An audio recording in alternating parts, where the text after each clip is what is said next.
कौन ब्रह्मा का पिता है, कौन विष्णु की मां, शंकर का दादा कौन है, हमको दे बता। ये जानने के लिए कृपया सुनिए। जगत गुरु तत्वदर्शी संत रामपाल जी महाराज के अमृत वचन सर्व पवित्र धर्मों के पवित्र शास्त्रों के आधार पर। गीता किसने बोली? इस काल ने। ये 8वें अध्याय के 13वें श्लोक में आपने देख लिया। ओम इति एकाक्षरम ब्रह्म विहारण मामनु समरण ज्ञ प्रियाति तजम देहम सयाति परमाम गतिम। मुझ ब्रह्म का केवल एक ओम मंत्र है, और जो इसका अंतिम सांस तक सिमरण करके शरीर छोड़कर जाता है तो इस ओम से मिलने वाली परम गति ब्रह्मलोक प्राप्ति होती है। ब्रह्मलोक में गए हुए प्राणी भी जन्म मृत्यु में आते हैं। गीता ज्ञानदाता दूसरे अध्याय के 12वें श्लोक में गीता में, और चौथे अध्याय के 5 और 9 में 10वें अध्याय के दूसरे श्लोक में स्पष्ट करता है कि अर्जुन तेरे और मेरे बहुत जन्म हो चुके हैं, तू नहीं जानता मैं जानता हूं। यानी गीता ज्ञानदाता का उपासक भी जन्म मृत्यु के रोग से नहीं छूट सकता। इसलिए गीता अध्याय नंबर 15 के श्लोक नंबर 1 से 4 में स्पष्ट किया है गीता ज्ञानदाता ने कि जो चौथे अध्याय के 32 और 34 श्लोक में जिस तत्वदर्शी संत से ज्ञान प्राप्त करने की मैंने कहा है, उस ज्ञान का आश्रय करके और उसकी पहचान बताई है 15वें अध्याय के प्रथम मंत्र में कि उल्टे लटके हुए संसार रूपी वृक्ष के सभी विभाग जो बता देगा स वेदवित, वो तत्वदर्शी संत है। उसके पश्चात 15वें अध्याय के 4थे श्लोक में गीता जी में कहा है, उसके पश्चात परमेश्वर के उस परम पद की खोज करनी चाहिए। ये देखिएगा गीता फिर दिखाते थोड़ा सा। श्रीमद् भगवत गीता, गीता प्रेस गोरखपुर से प्रकाशित है। ये अध्याय नंबर 15 का हम श्लोक नंबर 4 पढ़ेंगे। इसमें बताया कि जब तत्वदर्शी संत मिल जावे तो उस सुविरुद्ध मूलम अति दृढ़ मूल वाले यानी पूर्ण परमात्मा की जानकारी रूपी संसार रूपी वृक्ष को दृढ़ असंग शस्त्र तत्व ज्ञान रूपी शस्त्र द्वारा काट कर अर्थात उस ज्ञान को समझ कर उसके पश्चात, ये चौथा श्लोक है 15वें अध्याय का, ये चौथा, उसके पश्चात उस परम पद रूप परमेश्वर को भली भांति खोजना चाहिए जिसमें गए हुए पुरुष फिर लौटकर संसार में नहीं आते, और जिस परमेश्वर से यानी गीता ज्ञानदाता से कोई अन्य है यो पुरातन संसार रूपी वृक्ष की प्रवृत्ति विस्तार को प्राप्त हुई है। यानी जिसने सारे ब्रह्मांडों की रचना की है, जो सबका उत्पत्ति करता है, उसकी शरण में जाने के लिए उसकी भक्ति के लिए गीता ज्ञानदाता कह रहा अपने से अन्य समर्थ भगवान की उसी आदि पुरुष नारायण के मैं शरण हूं, इस प्रकार दृढ़ निश्चय करके उस परमेश्वर का मनन और निधि ध्यान करना चाहिए। अब स्पष्ट कर दिया कि उस परमात्मा की भक्ति कर, उसकी भक्ति से फिर वो परम पद प्राप्त होगा, वो स्थान सतलोक, जहां जाने के बाद कभी लौटकर संसार में नहीं आते, फिर जन्म मृत्यु नहीं होती। 18वें अध्याय के 62वें श्लोक में इस गीता ज्ञानदाता ने कहा कि अर्जुन तू सर्वभाव से, ये देखिएगा 18वें अध्याय का ये 46वां श्लोक है, इसमें ये भी स्पष्ट कर रखा है कि जिस परमेश्वर से संपूर्ण प्राणियों की उत्पत्ति हुई है। अब स्पष्ट हो गया कि परमात्मा ने सब जीवों की भी उत्पत्ति की है, और जिससे समस्त जगत व्याप्त है उस परमेश्वर की अपनी स्वाभाविक कर्मों द्वारा, यानी जो जैसा कर्म करता उसको कर्म करते करते पूजा करके मनुष्य परम सिद्धि को प्राप्त हो जाता है। अब देखना, अब 62 मार देते हैं अध्याय नंबर 18 के, और श्लोक यहां पर लिखा कर दूं, शरीर रूपी यंत्र में आरूढ़ हुए संपूर्ण प्राणियों को अंतर्यामी परमेश्वर अपनी माया से उनके कर्मानुसार भ्रमण कराता हुआ सब प्राणियों के हृदय में स्थित है। यानी गीता ज्ञानदाता से कोई अन्य है ये भगवान। फिर इसलिए कहा है 62 में, हे भारत सब प्रकार से उस परमेश्वर की शरण में जा, उस परमात्मा की कृपा से ही तो परम शांति को और सनातन परम धाम को प्राप्त होगा। अब इससे क्या सिद्ध हो गया कि गीता ज्ञानदाता कहता है उस परम अक्षर ब्रह्म की शरण में जा, जिसकी कृपा से तो परम शांति को और सनातन परम धाम को प्राप्त होगा। गीता अध्याय नंबर 8 के श्लोक नंबर 5 और 7 में गीता ज्ञानदाता कहता है मेरी शरण में रहना है तो मेरा एक ओम अक्षर है, इसका जाप कर, पर युद्ध भी करना पड़ेगा। और जहां युद्ध वहां शांति नहीं। तो ये कह रहा है कि मेरे शरण में रहना, युद्ध तो करना पड़ेगा तेरे। और तू कति संपूर्ण कंप्लीट पीस चाहता है तो उस परमेश्वर की शरण में जा। उसकी कृपा से तो परम शांति को और सनातन परम धाम को, जहां जाने के बाद फिर लौट कर कभी संसार में नहीं आते, उसको प्राप्त होगा। उसके लिए तत्वदर्शी संतों को खोज ले। ऑप्शन छोड़ दिया, मैं नहीं जानता उसके बारे में।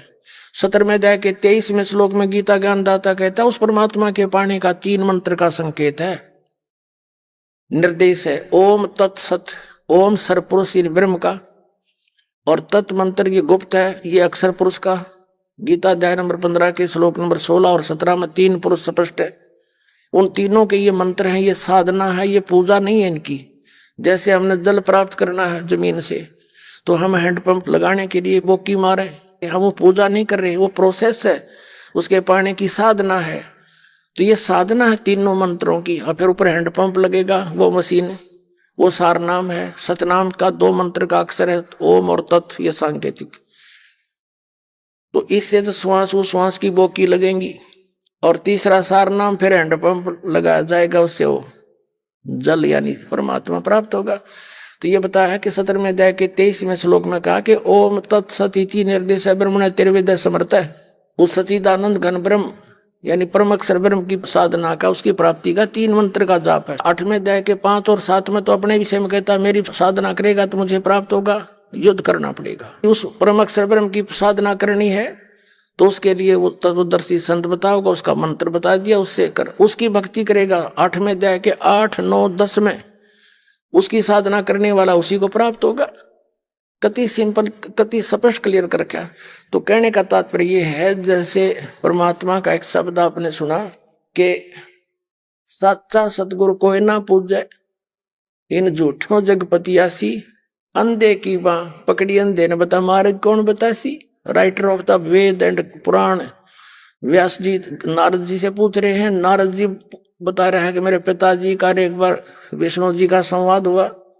ब्रह्मा जी विष्णु जी को सर्वेश्वर महेश्वर बता रहे हैं, और विष्णु जी कह रहे हैं मैं दुर्गा से ऊपर कोई भगवान ना जानता अपने नॉलेज में, मैं तो उसी की ध्यान पूजा करता हूँ। दुर्गा कह रही है हिमालय राजा को कि तू केवल वो ब्रह्म की पूजा कर, सब बातें छोड़ दे, उसका एक ओम मंत्र है। और ब्रह्म कह रहा है उस परम अक्षर ब्रह्म की साधना कर, उसके लिए तत्वदर्शी संत की खोज कर, तब तेरा पूर्ण मोक्ष होगा, नहीं तो तेरी भी जन्म मृत्यु मेरी भी जन्म मृत्यु। जग सारा रोग रे जिन सतगुरु वेद न जाण्या, जग सारा रोग रे। ये ब्रह्मा विष्णु महेश की जन्म मृत्यु के अंदर देखो। इसी श्रीमद देवी भागवत के 123 पृष्ठ पर आपको दिखाते हैं। यह विष्णु जी कह रहे हैं अपनी माता दुर्गा के कि तुम शुद्ध स्वरूपा हो, ये संसार तुमसे उद्वासित हो रहा है। मैं ब्रह्मा और शंकर हम सभी तुम्हारी कृपा से विद्यमान है। हमारा तो आविर्भाव यानी जन्म और तिरोभाव में मृत्यु हुआ करता है। केवल तुम ही नित्य हो, जगत जननी हो, प्रकृति और सनातनी देवी हो। भगवान शंकर बोले देवी यदि माँ भाग विष्णु तुम्हें से प्रकट हुए हैं तो उनके बाद उत्पन्न होने वाले ब्रह्मा भी तुम्हारे बालक हुए। फिर मैं तमोगुणी लीला करने वाला शंकर क्या तुम्हारी संतान नहीं हुआ? अर्थात मुझे भी उत्पन्न करने वाली तुम ही हो। सिवे संपूर्ण संसार की सृष्टि करने में तुम बड़ी चतुर हो। इस संसार की सृष्टि स्थिति और संहार में तुम्हारे गुण सदा समृद्ध है। उन्हीं तीनों गुणों से उत्पन्न हम ब्रह्मा विष्णु एवं शंकर, रजगुण ब्रह्मा, सतगुण विष्णु, तुम गुण शिव जी समझो, नियमानुसार कार्य में तत्पर रहते हैं। अब ये भी स्पष्ट हो गया कि ब्रह्मा विष्णु महेश भी नाशवान, तीनों की जन्म मृत्यु होती है। दुर्गा इनकी माता है और पिता दास ने बता दिया युग काल है। शिव पुराण में बाकी कभी डिटेल से फिर बताएंगे समय आने पर, क्यों तो लंबा चैप्टर है, सिलेबस बहुत लंबा चौड़ा है। आजीवन पढ़ते रहेंगे, गुण गाएंगे, मालिक पाएंगे। अब थोड़ा सा और दिखा दो इन सतयुग के ऋषि में ऋषियों को क्या ज्ञान था देखना। ये वही श्रीमद देवी भागवत गीता प्रेस गोरखपुर से प्रकाशित है। ये 6ठा स्कंध और श्री संक्षेप देवी भागवत 414 पृष्ठ पे। जन्मेजय ने पूछा महाभाग किस युग में कैसा धर्म का स्वरूप है। इस संपूर्ण विषय को विशेष रूप से बताने की कृपा कीजिए। व्यास जी बोले, राजन, यह निश्चय है कि ब्राह्मण वेद के पूर्ण विद्वान थे।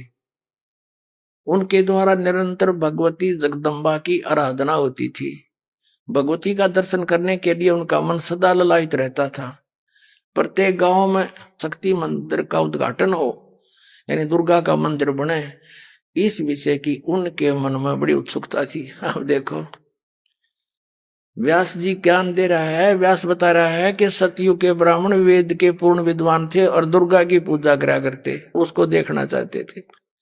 ये खाक विद्वान थे सतयुग के ब्राह्मण हैं। ये के दुर्गा की पूजा करा करते, और दुर्गा कहती है ब्रह्म की पूजा करो, और ब्रह्म कह रहा है उस परम अक्षर ब्रह्म की पूजा करो, उसके लिए तत्वदर्शी संत छोड़ दो। तो ये खाक विद्वान थे। और वर्तमान के ऋषि ये नकली दानंद जैसे ये और ब्राह्मण ये देख क्या थे। ब्राह्मण पुण्यात्मा, एक विशेष ध्यान रखना चाहिए हमने कि ब्राह्मण कोई जाति विशेष नहीं है। इस दास के पूज्य गुरुदेव जी इस परंपरागत ब्राह्मण कुल में जन्मे, लेकिन वो कभी ब्राह्मण नहीं कहते थे। वो कहते थे हम संत हैं। ब्राह्मण वो हैं जो जंतर मंत्र करते फिरे हैं। कोई पितरा देखा है, कोई भूता की बतावे है, कोई श्राद्ध काट दे अंडे, वो है ब्राह्मण। उन ब्राह्मणों के भी ब्राह्मण वो हैं। तो उन गुरु रूप में विद्वान प्राणी को ब्राह्मण कहा जाता है। ब्राह्मण सोए जो ब्रह्म पहचाने, पंडित सोए जो पिंड की जाने, वास्तविकता ये है। लेकिन एक परंपरागत पंडित उसको माना जाता है ब्राह्मण जो पंडिताई करता है।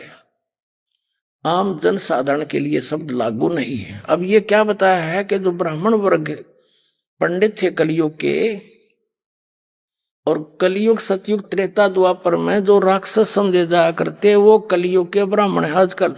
बताओ, इस समय लिखा है इनके इतिहास में। देखो ये वही छठा सेकंड पढ़ रहे हैं हम, 414 पृष्ठ पे ये हमने पढ़ लिया।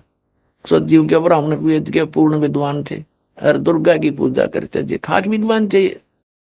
अब ये बताया है कि धर्म की ये स्थिति त्रेता में रही, परंतु कुछ ह्रास हो गया था। सतयुग की जो स्थिति थी वो द्वापर में विशेष रूप से कम हो गई। राजन, उन प्राचीन युगों में जो राक्षस समझे जाते थे वे कली में ब्राह्मण माने जाते, कलयुग में। क्योंकि अब के ब्राह्मण प्राय पाखंड करने में तत्पर रहते, दूसरों को ठगना, झूठ बोलना और वैदिक धर्म कर्म से अलग रहना कलयुग ब्राह्मणों का स्वाभाविक गुण बन गया। अब ये हो गया क्लियर। परमात्मा की वाणी, साचा सतगुरु कोई न पूजे, झूठों जगपति आसी।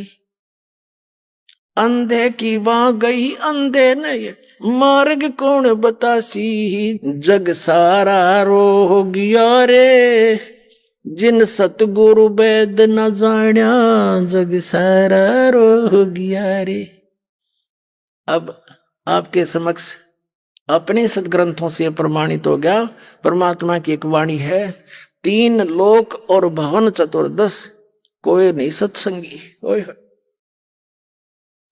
अब से ये सदग्रंथ हमारे पास ना होते, प्रोजेक्टर ये टीवी हमारे पास ना होते पुण्यात्माओं, ये दास वैसे भी कहता रहता किसी का असर नहीं होता। तो परमात्मा ने पहले ये इंस्ट्रूमेंट बनवाए। ये मानव सतर की खोज नहीं है, सतकर मान लेना। ये प्रोजेक्टर बनाना, इंटरनेट लगाना, ये टीवी साधन बनवाना, ये परमात्मा ने बनवा रखे है ना। 4 युग बीत गए, कितना को हवाई जहाज बनाए देखा न, एक रेडू में 4 खच्चर जोड़ के एक रथ बना के घसीटे अंडा करते, और आज क्या बना लिया। तो परमात्मा ने यह मेहर करी आपके ऊपर, क्या भगवान को पहचान लोगे। 4 युग हो गया, उस परमात्मा ने इंतजार करते ने इस पीक टाइम की, इस प्राइम टाइम की।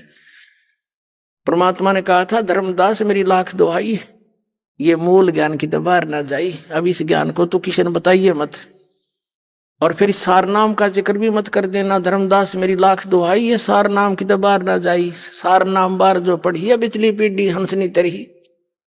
प्रथम चरण कलयुग निर्याना, तब मगर मांडू में दाना। प्रथम चरण में परमात्मा मगर से सहस्रीत गए थे, वो कलयुग का प्रथम चरण था। और लास्ट का जो चरण होगा, लास्ट का जो ये बिचली पीढ़ी अब शुरू होगी है, और पिछला जो होगा वो तो कृतज्ञ नहीं हो जाएंगे, वो तो भक्ति योग रहेंगे नहीं, कच्चा मांस खाया करेंगे, बुरा हाल हो जाएगा। अभी आग कितनी लगी है, प्रत्येक धर्म में कितने विकार घर कर गए हैं, शराब पीते हैं, मांस खाते हैं, तो इज्जत बेचती रही नहीं।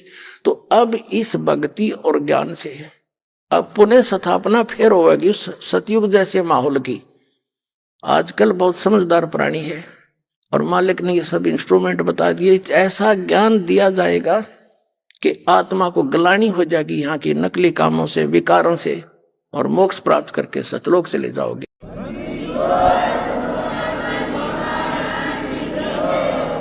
सारी सृष्टि के रचनहार कबीर साहब जी,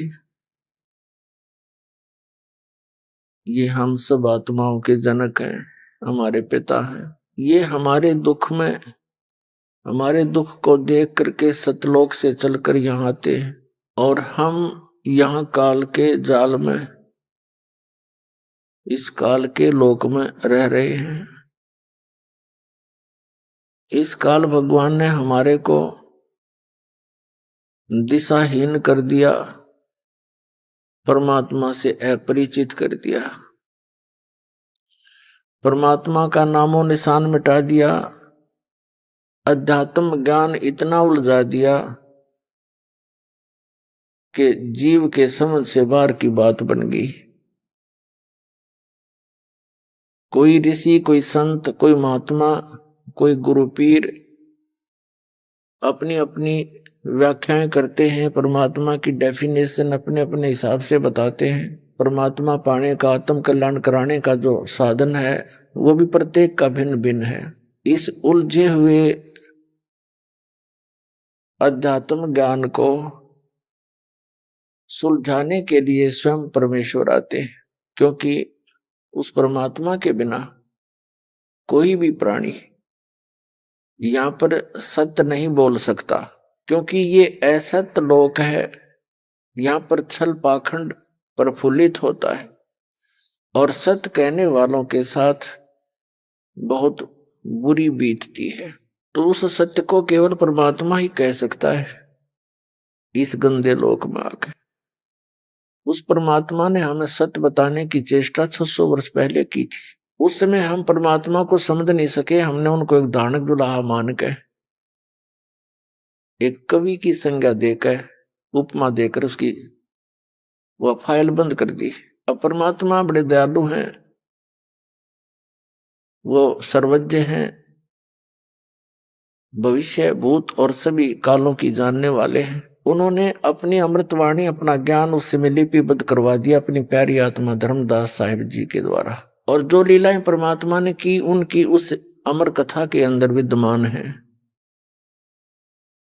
जो ज्ञान भगवान बताया करते थे वो ज्ञान उनकी उस सिंपल लैंग्वेज में, साधारण भाषा में, सूक्ष्म वेद के अंदर विद्यमान है, उस तत्व ज्ञान में। अब उस समय वो की गई लिपिबद्ध आज हमारे काम आ गई, क्योंकि जो परमात्मा 600 वर्ष पहले ज्ञान दिया करते थे, आज हमारे सदग्रंथ भी उसी का समर्थन कर रहे हैं। जिन सदग्रंथों को हम शिरोधार्य मानते हैं। कौन कौन से सदग्रंथ हैं? पवित्र चारों वेद, पवित्र श्रीमद् भगवत गीता, पवित्र 18 पुराण। इन सदग्रंथों के अंदर जो कुछ भी लिखा हुआ था जिसको हम नहीं समझ सके थे और न ही हमारे आध्यात्मिक गुरु समझ सके, उस ज्ञान को सुलझाकर भगवान 600 वर्ष पहले लिपिबद्ध कर गए थे। और उस परमात्मा के द्वारा रखे गए उस अमित खजाने को कबीर पंथी भी नहीं समझ सके, क्योंकि वो कोड वर्डों में है, सांकेतिक शब्द अधिक है। अब इस दास के ऊपर वो दया हुई है, उस परम पिता ने वो अकल दी इस दास को कि सभी सदग्रंथों को ठीक से जान पाया। वो सदग्रंथ आज परमात्मा की उस अमर वाणी से मेल खाते जो 600 वर्ष पहले बोली गई, लिखी गई थी।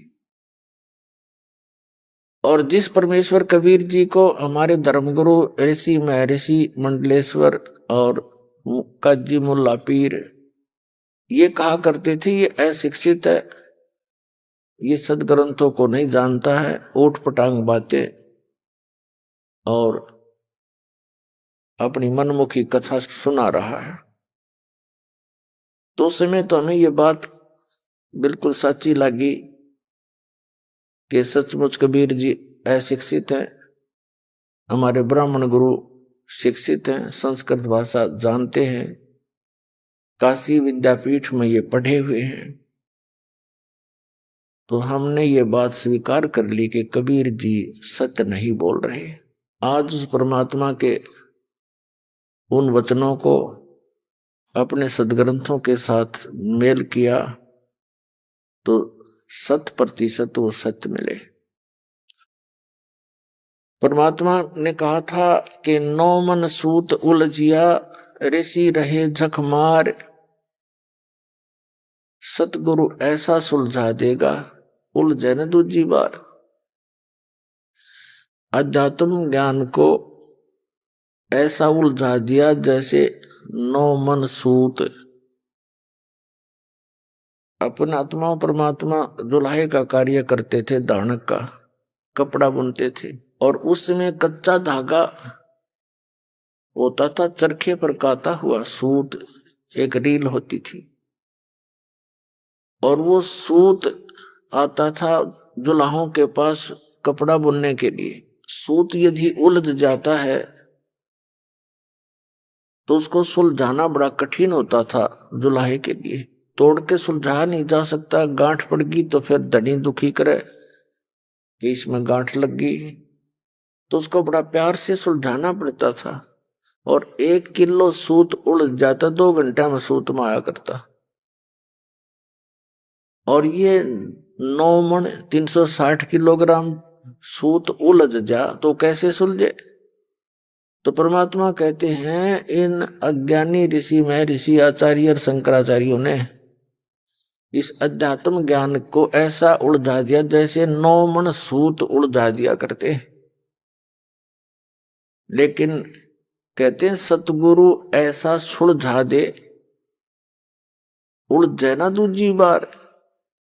अब ये अध्यात्म ज्ञान ऐसा सुलझा दिया है इस दास ने परमात्मा कबीर जी की रजा, गुरुदेव की दया से, कि अब ये इस कलयुग में उलझेगा नहीं।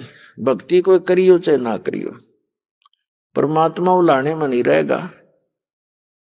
और परमात्मा ने अब पूरे विश्व में ये संदेश भी दे दिया है और दे रहे हैं, दास के द्वारा करवा रहे हैं ये अनमोल कार्य। और अब भी कोई भक्ति में नहीं लगेगा, परमात्मा की भक्ति नहीं करेगा तो उस जैसा निर्भाग नहीं होगा। मानुष जन्म पाय कर जो नहीं रटे हरि नाम, जैसे कुआ जल बिना फिर बनवाया क्या काम। मानुष जन्म दुर्लभ है ये मिले न बारंबार, तरवर से पत्ता टूट गिरे वो बहुर न लगता डार।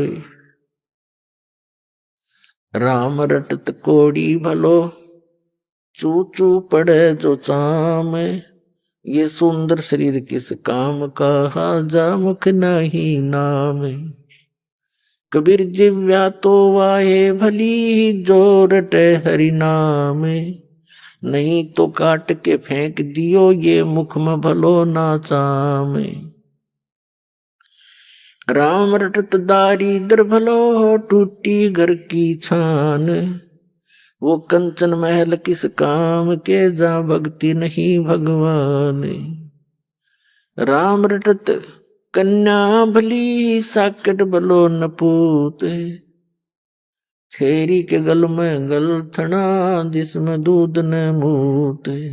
राम नाम रटते रहो जब तक घट में प्राण, कभू तो दीन दयाल के बिन पड़ेगी कान।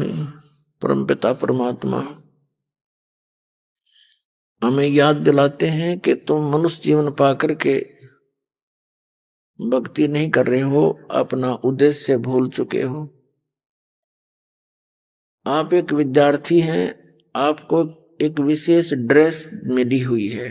ये मानव शरीर एक चोला है, एक कपड़ा है, जो आपको प्राप्त हुआ है। इस ड्रेस का उद्देश्य है कि आप विद्यार्थी हैं और आपको सुविधाएं भी बहुत दी हैं दाता ने। अन्य प्राणियों को सुविधा नहीं है। जैसे जो बच्चे स्कूल नहीं जाते उनको सुविधा नहीं मिलती, वो अपना पारंपरिक धंधा ही करने पर लग जाते हैं।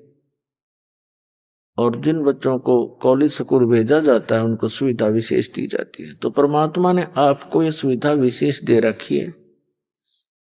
खाने पीने की सुविधा, भूख लगे जब खाना खा सकते हो, प्यास लगे जल पी सकते हो। गर्मी सर्दी से बचने की सद्बुद्धि दे रखी है। गर्म ठंडे कपड़े पहन सकते हो, मकान आदि छान डाल सकते हो। ये उद्देश्य इसलिए था कि आप प्राकृतिक आपदाओं से परेशान ना हो और भक्ति कर सकें। लेकिन हम उद्देश्य भूल करके अब केवल एक काम पर लाग गए। कोठी बनानी है, 4 प्लाट लेने हैं, बड़ी कार लेनी है। इस जोड़ जुगाड़ में और फिर मृत्यु हो जाती है। फिर कुत्ता बनकर उन्हीं गलियों में धक्के खा रहा है। तो कितना मूर्ख बना रखे हमारे को। अकल नाम की चीज नहीं छोड़ रखी हमारे अंदर। पृथ्वीपति चकवे गए जिनके चक्र चलंत, ये रावण श्री के कौन गिने ऐसे गए अनंत। सर्व सोने की लंका थी वह रावण से रणधीरम, एक पलक में राज विराजी जम के पड़े तंजीरम। मन तुम सुख के सागर बसरे और नहीं ऐसा ये सरे। पुण्यात्माओं, मेहर करी है दाता ने, असीम रजा बख्शी आपके ऊपर के ऐसे समय में जन्म है आपका कि परमात्मा ने वो अनमोल खजाना खोल दिया जो अभी तक गुप्त रखने का सख्त आदेश था। जिन महापुरुषों को परमात्मा मिले उनको सख्त हिदायत दे दी थी कि अभी इस सतनाम को, जो 2 अक्षर का है, और सार नाम को, इसको सार्वजनिक नहीं करना। ये तब तक छुपा के रखना है जब तक वो 5500 वर्ष कलयुग ना बीत जाए। तो पुण्यात्माओं, जब ये 5500 कलयुग बीत गया, समझ लो, तो इस दास के ऊपर रजा करी परमात्मा ने, अपनी शरण में लिया। सन 1994 को नाम दान करने का आदेश दे दिया। सन 1988 में 17 फरवरी 1988 को दास का जन्म इस आध्यात्मिक ज्ञान में हुआ, मार्ग में हुआ, यानी उस दिन उपदेश प्राप्त हुआ। 6 वर्ष तक अपनी सर्विस भी करता था रोजी रोटी के लिए, और मालिक की भक्ति विशेष करता था। परमात्मा के दिए ज्ञान को अपने जो भी संपर्क में आता था उनको समझाने की चेष्टा करता था, गुरु जी से उपदेश दिलाता था। सतगुरुदेव ने ना जाने क्या देखा इस दास में। उनकी लाखों की संख्या में शिष्य थे। बहुत से ऐसे भी थे जो संन्यास लेकर उनके साथ भी रहा करते थे। लेकिन उनमें से इस दास को ही आदेश दिया आगे नामदान करने का और ये ज्ञान प्रचार करने का। तो पुण्यात्माओं, 1994 में परमात्मा ने दया करी, प्रचार शुरू किया। 1995 में 1 ही वर्ष के अंदर इतनी प्रोग्रेस हुई कि सत्संग इतने बढ़ गए, नौकरी से भी त्याग पत्र देना पड़ा। और उसका परिणाम ये हुआ कि आज लाखों की संख्या में पुण्यात्मा परमात्मा को पहचान कर अपना कल्याण करा रहे हैं। उन्होंने एक शब्द भी बोला था कि विश्व में तेरे बराबर कोई संत नहीं होगा। तो उस समय तो दास के गले यह बात उतरी नहीं, क्योंकि अपने बच्चे को सभी शाबाशी दिया करते हैं, यही सोचकर बात आई गई हुई। अब जब इन महापुरुष संतों के इतिहास देखे, इनका अनुभव देखा, फिर सदग्रंथों से उनको तुलना की, परमात्मा के ज्ञान से मेल किया, तो किसी के पास भी अध्यात्म मार्ग नहीं था। विश्व में किसी के पास भी अध्यात्म मार्ग नहीं है। तो पुण्यात्माओं, एक दास है जो सत्य ज्ञान बताता है। करोड़ों की संख्या में मिसगाइड करने वाले काल ने भेज रखे हैं, लेकिन परमात्मा की वाणी है, और ज्ञान सब ज्ञानड़ी, कबीर ज्ञान सो ज्ञान, जैसे गोला तोब का करता चले मैदान। अब ये मालिक की वाणी, ये तत्व ज्ञान तोब का गोला है, इसके सामने कोई नहीं टिक पाएगा। और इन सभी संतों ने, ऋषियों ने, आचार्यों ने और शंकराचार्यों ने घुटने टेकने पड़ेंगे मालिक के सामने, क्योंकि वो भी भगवान के बच्चे हैं। सभी दोषी हो रहे हैं, परमात्मा के बच्चों को मिसगाइड किए बैठे हैं, कितना भार ले रहे अपने सिर पे। इनका बड़ा बक्कल तारा जागा, सभी जितने नकली संत हैं, जितने भी गुरु बने बैठे हैं। अब तो इनकी प्रभुता की भूख इनसे छूटती नहीं, और फिर उल्टा टांगेगा अब काल इनको वहां पर धर्मराज के दरबार में।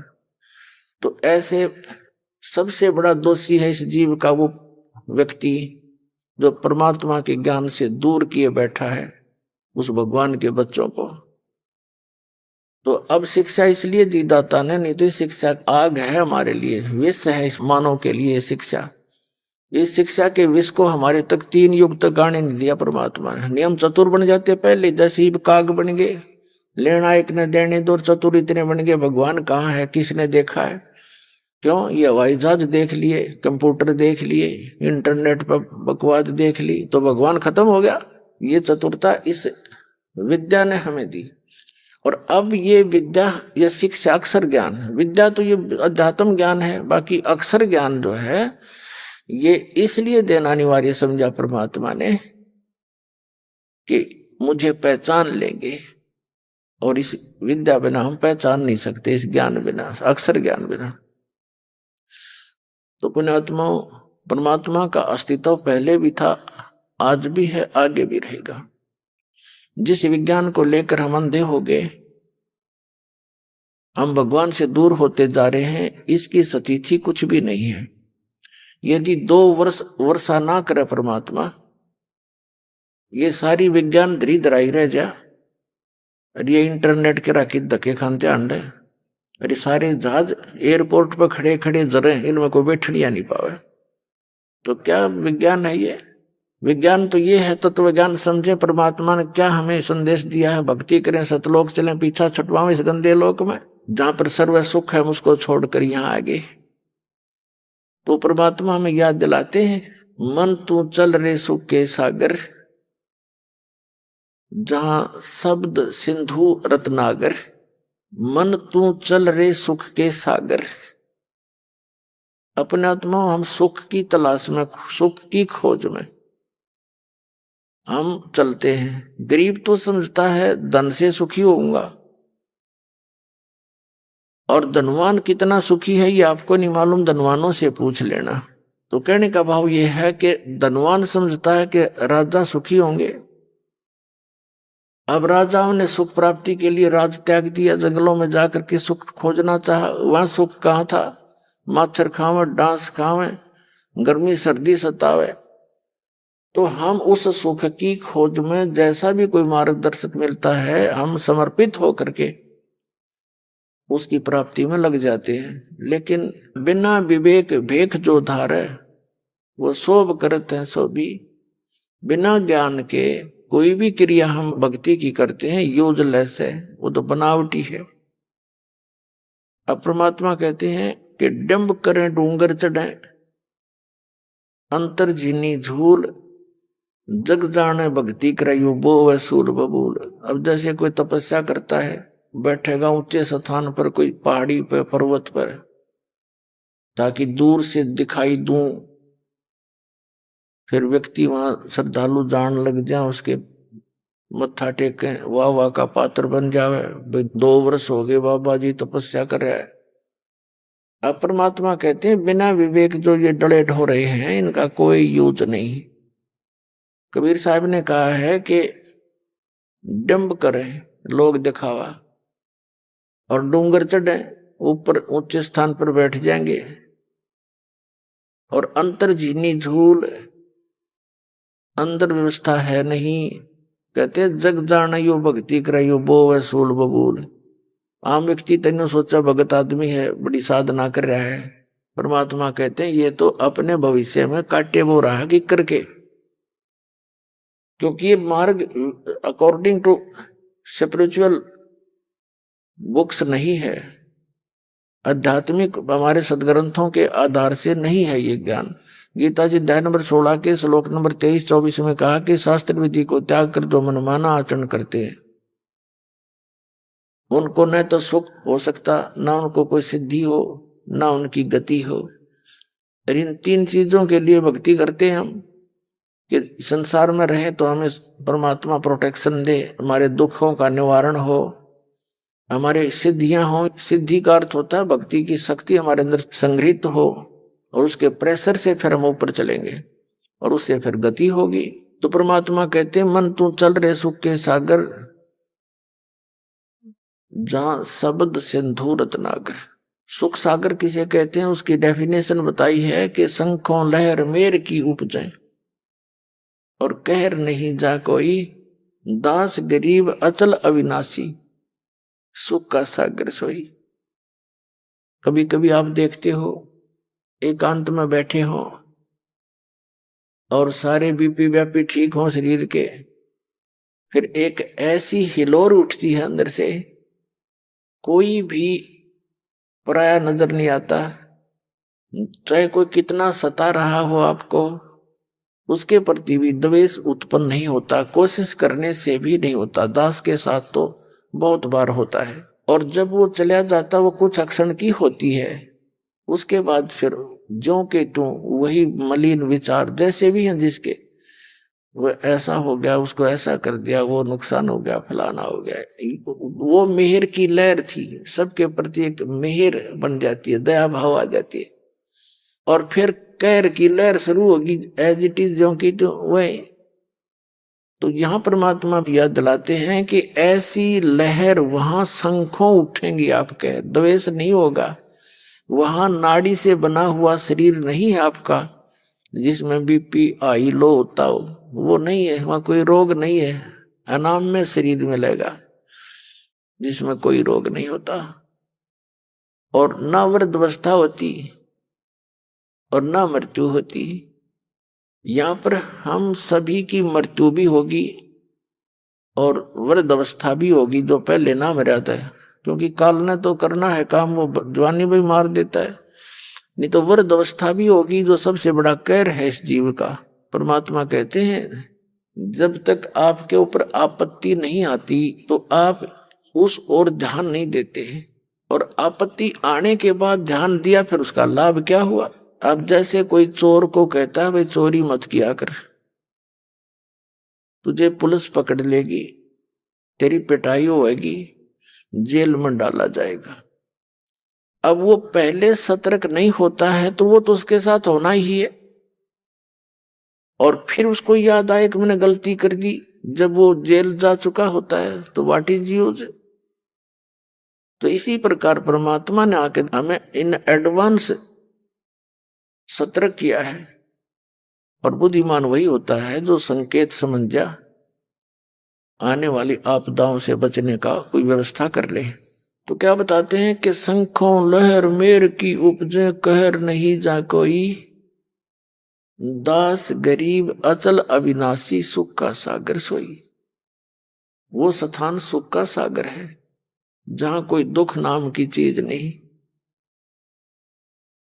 अब देखो वृद्ध अवस्था में ये प्राणी कितना दुखी होता है। अब जो वृद्ध हो चुके हैं उनके पास बैठा करो, जो जवान गणे हैं वो याद दिलाएंगे आपको कि हम 40 किलो 50 किलो वजन को सिर पे रखकर 2-2 किलोमीटर लाया करते थे, और अब दूसरे के उठाए से ये शरीर उठ रहा है। पुण्यात्माओं कहने का भाव ये है कि ये वृद्ध अवस्था प्रत्येक प्राणी पर होगी, और उस वृद्ध अवस्था के अंदर यदि परमात्मा का सहयोग साथ नहीं होगा तो ये शरीर घना दुखी कर देगा। फिर वृद्ध अवस्था के अंदर बच्चों को ज्ञान ना होने से, विशेषकर अब वर्तमान के जो कलयुग में विचारधारा बदल गई प्रत्येक प्राणी की, यह बहुत डेंजरस है। बड़े छोटों के प्रति कोई विशेष वो भावना नहीं रही जो होनी चाहिए थी। तो इस ज्ञान से जो दास एक नया समाज तैयार कर रहा है, परमात्मा की रजा हो रही है कि उसके बच्चों पे, इससे एक तो माया से मन हटेगा आपका, जो सबसे बड़ी दुश्मन आपकी, और फिर दया भाव उपजेगी आपको, आपके अंदर जैसे यहाँ आते हो, कोई भी बूढ़ा बुजुर्ग बहन माई दुखी बीमार रोगी है, तो आम आदमी की चेष्टा होती है कि इसको कोई सुविधा दूं, इसको उठाऊं, मैं इसको बाथरूम ले जाऊं, चाहे वो ऐसा ही है तो कोई अपना है या चाहे पराया। तो ये भाव जब हमारा यहाँ बन जाएगा तो फिर अपनों की क्यों नहीं सेवा करेंगे। पहली बात तो जो भक्ति करेंगे हमारे आपके जो माता पिता, तो उन पर आपत्ति आवेगी ही नहीं बुढ़ापे में, क्योंकि परमात्मा का साथ उनके संग रहेगा और बहुत ज्यादा लाभ मिलेगा। रोग नहीं होगा, शरीर ठीक ठाक चलता रहेगा और अचानक मालिक उनको ले जाएगा। तो इस प्रकार हमने घनी जरूरत से उस परमात्मा के शक्ति की, भक्ति की, और उसको ना करके फिर हमने वो तो सब आपदाएं फिर झेलनी ही है, वृद्धावस्था भी आएगी। हमें याद दिलाते हैं परमात्मा के इस संसार के अंदर जब तक आपका शरीर चलता है तो आप सबको अच्छे लगते हो, और इसमें जरा सा डिफेक्ट हो जाता है तो चाहे लड़का हो या लड़की, जवान हो या बालक, चाहे वृद्ध हो, कोशिश करते हैं ट्रीटमेंट कराने की, सेवा भी खूब करते हैं, और फिर भी स्वस्थ नहीं होता है तो स्वयं कामना करते हैं भगवान इसकी माटी संगवा ले, इसको उठा ले तो अच्छा, बहुत दुख पा रहा है।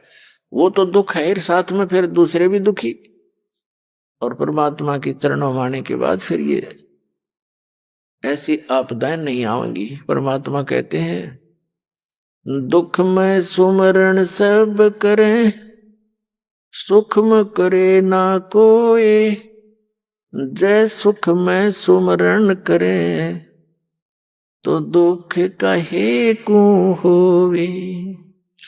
कबीर सुख में सुमरण किया नहीं, दुख में करते याद, कहे कबीरता दास की, कौन सुने फरियाद।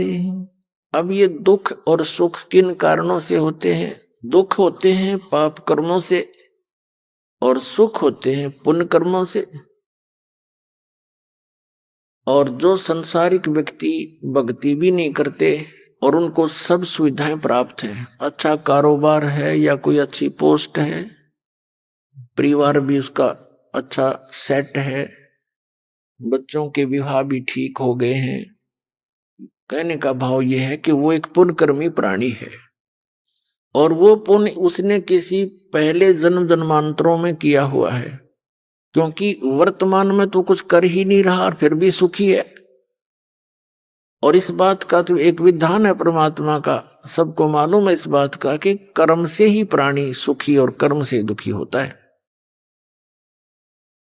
अब जब तक उस पुण्यकर्मी प्राणी के पुण्य चलेंगे तो उस पर कोई आपत्ति नहीं आवेगी। जैसे इन्वर्टर है आजकल, इन्वर्टर उसकी बैटरी होती है, उसमें उनको चार्ज किया जाता है। जब वो बैटरी फुल चार्ज हो जाए और चार्जर हटा दिया जावे तो बैटरी अपना काम करेंगी। जब तक उनकी कैपेसिटी रहेगी उनमें चार्ज रहेगा, पंखे भी चलेंगे, ट्यूब बल्ब भी जगेंगे, और आगे चार्जर ना होने से तो एक दिन समाप्त होगी उसकी बैटरी की क्षमता, तो फिर एक ही दम सारी ही सुविधाएं बंद हो जाएंगी, क्योंकि वो बैटरी अब डाउन होगी। उनको पैरेलल चार्जर की आवश्यकता थी। तो पुण्यात्मा जो आज सुखी हैं और भक्त कोई भक्ति भी कर रहा है फिर भी वो दुखी है, वो ये सोच बैठता है सत्संग के अभाव से कि मैं भक्ति भी करता हूं, दान पुण्य भी कर रहा हूं, फिर भी मैं दुखी हूं। इतनी सुविधा नहीं है जितनी मेरे जिस पड़ोसी को है या कोई दूर के रिश्तेदार को है, और वो कुछ भक्ति साधना भी नहीं कर रहा है। तो ये उन भक्तों के मन में आ सकता है जो ज्ञान कंप्लीट नहीं सुन पाए हैं,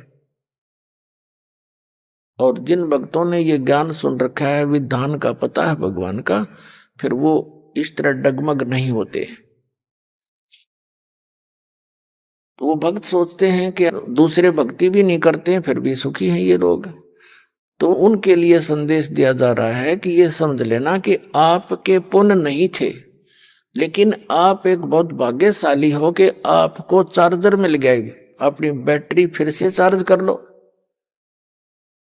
और उनका दुर्भाग्य है वो अपने पूर्व जन्म की बैटरी चार्ज को ही प्रयोग कर रहे हैं। दुर्भाग्य है उनका कि वो आगे चार्जर लगा नहीं रखा।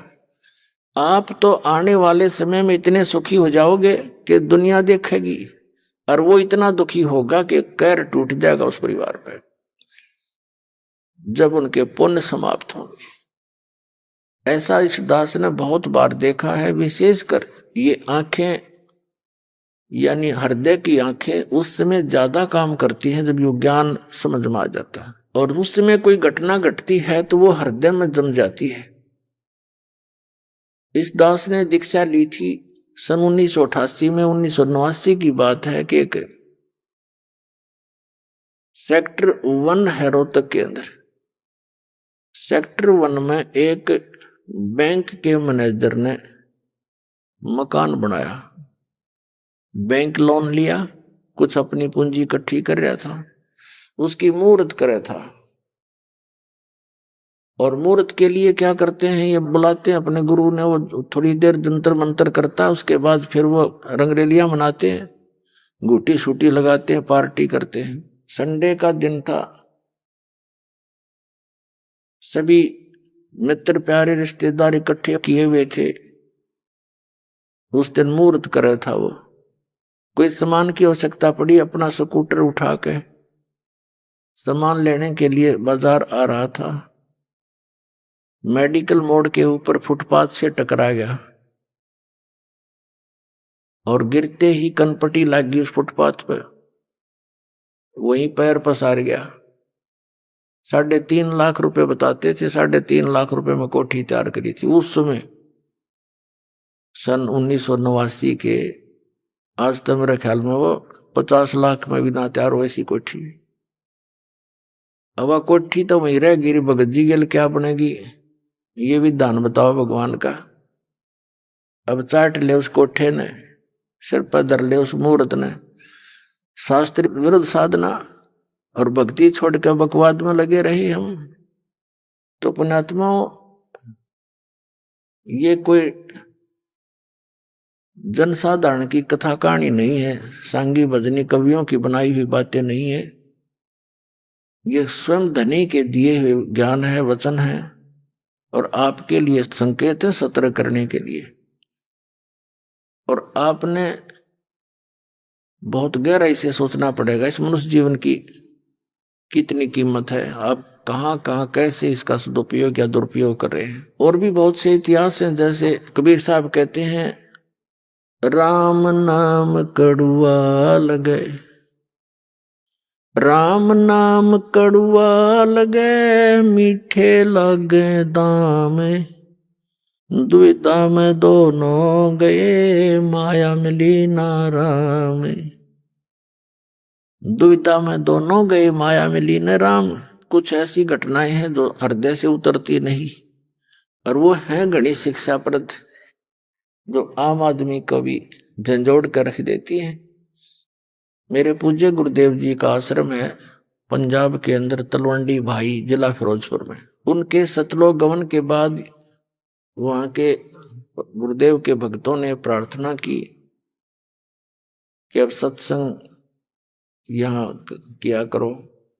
आदेश परमात्मा का होएगा था। महीने के दूसरे संडे को, रविवार को हम सत्संग करके आते थे, एक दिन का बस। तो वहां भक्तों के अंदर ही किसी वृद्ध की मृत्यु हो गई थी, कोई बुढ़िया मर गई थी। उसका शोक व्यक्त करने के लिए रिश्तेदार आए हुए थे। शुक्र को आए थे, शनिवार को वो जाना चाहते थे। वहां के भक्तों ने कहा कि आप कल सत्संग सुन के जाना। वो शनिवार 3 बजे से चलने की तैयारी कर रहा था कि कल सत्संग सुन के जाना और फिर रुक जाओ आज। वो कहने लगा नहीं, मुझे जाना आवश्यक है, एक बहुत जरूरी काम है। उन्होंने काफी समझाया कि कोई बात नहीं, कल तो संडे है, कल क्या काम होता है। उसने बताया कि ऐसे ऐसे एक पार्टी आवेगी जिसके साथ मेरा एक एग्रीमेंट होगा, और जिसमें मुझे लगभग 5 लाख रुपए का बेनिफिट होगा। ये सन 1997 की बात। तो उन्होंने कहा कोई बात नहीं, कल आवेंगे, 9 से 11 सत्संग होगा, सत्संग सुनकर चले जाना, 2 घंटे 3 घंटे हम चंडीगढ़ पहुंच जाओगे। उस कहने का भाव है कि उसने वो माना नहीं और चला गया। 4 सदस्य थे घर के, कुल टोटल सारे उस कार में, मारुति कार थी, 2 स्वयं थे, 2 बच्चे थे। आगे एक बजरी से भरा हुआ ट्रक खड़ा था, उसके पिछले व्हील निकाल रखे थे, जैक लगा रखे था, बजरी से लोडेड था। अब उसने तो 5 लाख दिखाई दे थे, सड़क भी भीड़ी दिखी होगी, वो सीधा ठोक दिया उसमें, ट्रक में जा लगी, पीछे से मारुति कार थी, वो जैक गिर गया, पूरी लोडेड बजरी का ट्रक उसके ऊपर पड़ गया। चारों के चारों एट द स्पॉट मर गए।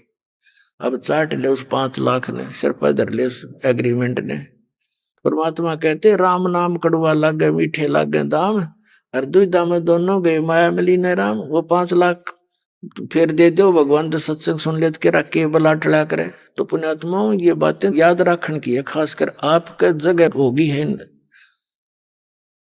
परमाणु को ध्यान रखने की, और इसको आधार बना के मैक्सिमम समय परमात्मा के चरणों में लगाओ। हम किस लिए माया जोड़ रहे हैं? एक तो अपने आसपास में प्रभुता पाने के लिए, दूसरे लोग दिखावा कोठी बंगले बनाने के लिए, तीसरे विवाह शादी में बच्चों का विवाह करते हैं तब ड्रामाबाजी करने के लिए। ये भक्तों के लक्षण नहीं होते। भक्त इन सभी परंपराओं को त्यागते हैं तभी भक्त बनते हैं।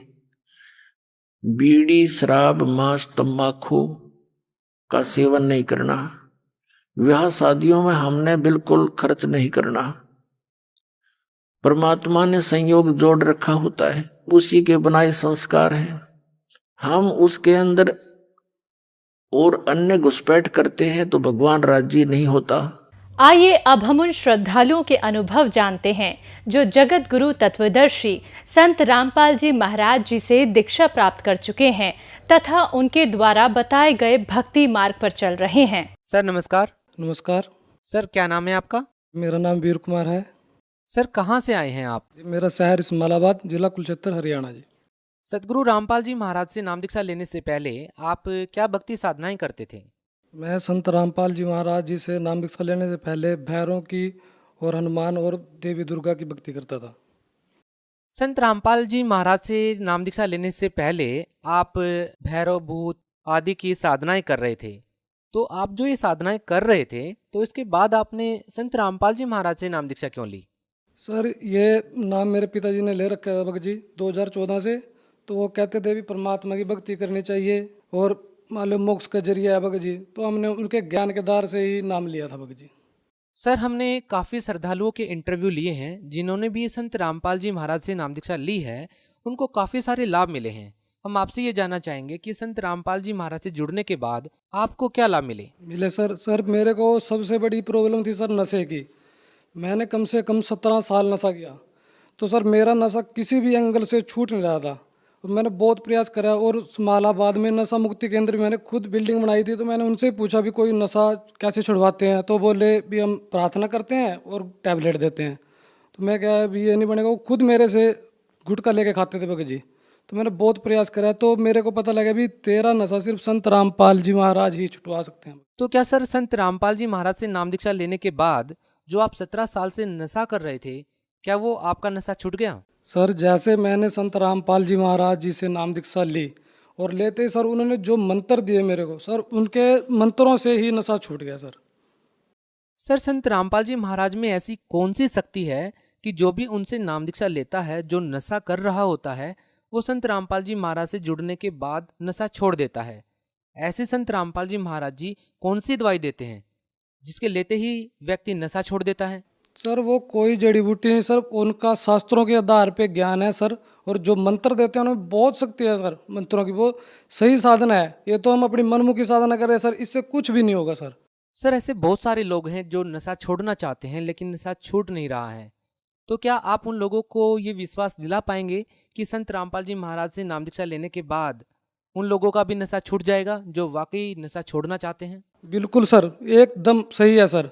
अगर नाम लेते ही मान लो सर, अगर नाम लेंगे ना तो नाम लेते ही उनका नशा ऐसे भग जाएगा सर, जैसे बस मान लो कभी किया ही नहीं था उन्होंने। सर, संत रामपाल जी महाराज से नाम दीक्षा लेने के बाद आपका नशा छूट गया, इसके अलावा आपको और क्या लाभ मिले? सर मेरे को बहुत लाभ मिले सर। नाम दीक्षा लेने के बाद मेरे को पता लगा भी तेरे लीवर के अंदर दिक्कत है सर। मैंने चेक करवाया तो डॉक्टर ने बोला भी तेरा बहुत लंबा इलाज चलेगा लीवर का, तू इलाज मत बंद करियो। तो मैंने 15 दिन इलाज कराया सर। तो मैंने फिर संत रामपाल जी महाराज जी से अर्ज करी भी मेरा मालिक लीवर ज़्यादा खराब है सर। तो संत रामपाल जी महाराज के आदेश आए भी परमात्मा दया करें सर। उसके बाद मेरे को लीवर की कोई दिक्कत नहीं आई। और सर मेरी पत्नी को पेट में भी दिक्कत थी सर, तो हमने कई डॉक्टरों को दिखाया, उसका पेट बहुत ज़्यादा फूलता था और थायराइड की बीमारी थी। तो हमने डॉक्टरों पे कम से कम 6 महीने हमने इलाज करवाया तो कोई फ़र्क नहीं पड़ा सर। तो हमने फिर संत रामपाल जी महाराज जी से प्रार्थना करी भी मालिक ऐसे ऐसे दिक्कत आ रही है भगतमती को। तो गुरु जी के संत रामपाल जी के आदेश आए भी परमात्मा कबीर जी दया करेंगे आप ठीक हो जाओ। उसके बाद सर कोई भी दिक्कत आज भगतमती को नहीं है, स्वस्थ है, बिल्कुल ओके है सर। और लाभ सर मेरे को बाबा सिर बोल दी थी डॉक्टरों ने, और शुगर बोल दी थी सर जी। शुगर मेरी बिल्कुल डाउन हो गई थी। जब मैंने डॉक्टर के पास गया, बोला तेरे को तो शुगर होगी, मैं कोई बात नहीं। तो मैंने संत रामपाल जी महाराज जी से अर्ज करी भी मालिक मेरे को डॉक्टरों ने शुगर बोली, तो गुरु जी बोले कि ठीक हो जाओगे, भक्ति करते रहो, तो बिल्कुल स्वस्थ हो गए। और सर हमारा ना बीपी 200 के लगभग रहता था भगत जी, और मेरी भगतमती का डाउन रहता था। हमने नाम दीक्षा लेने से ही हमारा बीपी आज तक नॉर्मल है सर। एक बारी भी हमारा बीपी इतना भी ऊपर नहीं उठा। और सर एक लाभ और बताऊंगा सर, मेरे को दिल की शिकायत बताई थी डॉक्टरों ने भी तेरे दिल में ऐसा दिक्कत है। तो मैंने उसके 6 महीने दवाई खाई सर। तो 6 महीने दवाई खाने के बाद भी मेरे को कोई असर नहीं हुआ। तो मैंने फिर 6 महीने बाद गुरु जी से अर्ज करी संत रामपाल जी महाराज से भी मेरे को ऐसे ऐसे दिक्कत है, भी मैं दवाई खा भी रहा हूँ और मेरे को आराम नहीं। तो गुरु जी के आदेश आए संत रामपाल जी महाराज के परमात्मा दया करेंगे आप ठीक हो जाओगे। तो मैंने उस अगले दिन से दवाई नहीं खाई भगत जी, आज मैं बिल्कुल स्वस्थ हूँ। सर, जैसा कि आपने बताया कि आपके घर के पास में नाथ बाबाओं का डेरा था जो कि नाथ परंपरा से आते हैं, आपने उनके सानिध्य में रह करके भक्ति की लेकिन कोई लाभ नहीं मिला। आखिर क्या कारण है कि संत रामपाल जी महाराज की शरण में आने के बाद आपको वो सभी लाभ मिले जो आप चाहते थे? सर वो वनमुखी साधना थी, वो अपनी मर्जी से साधना कर रहे थे, वो शिव जी की साधना दे रहे थे।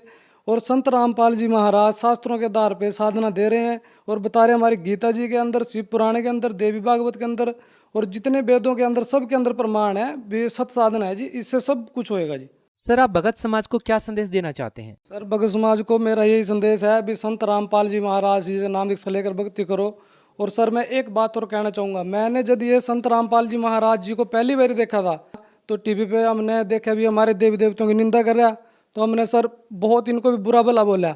और जो टीवी पे इंटरव्यू आते थे भगत जी, हमने क्या भी ये तो पैसे दे के ना इंटरव्यू दे रहे हैं। और सर आज देखो मालिक की दया से वो वरदान बन गया सर, आज मैं खुद इंटरव्यू खुद देने के लिए सर आया हूँ सर। सर, हम आपसे ये जानना चाहेंगे कि जो इंटरव्यू आप हमें दे रहे हैं, क्या इसके लिए आपके ऊपर कोई प्रेशर है या आपको कोई पैसे दिए गए हैं? नहीं सर, कोई लोभ नहीं, कोई लालच नहीं सर, सिर्फ एक दया भाव है कि भक्ति है सर, जो सच्ची भक्ति है। इस भक्ति से ही आदमी अपने अंदर के दुख सुख सब बाहर काटेगा सर। बहुत बहुत धन्यवाद। सत साहिब।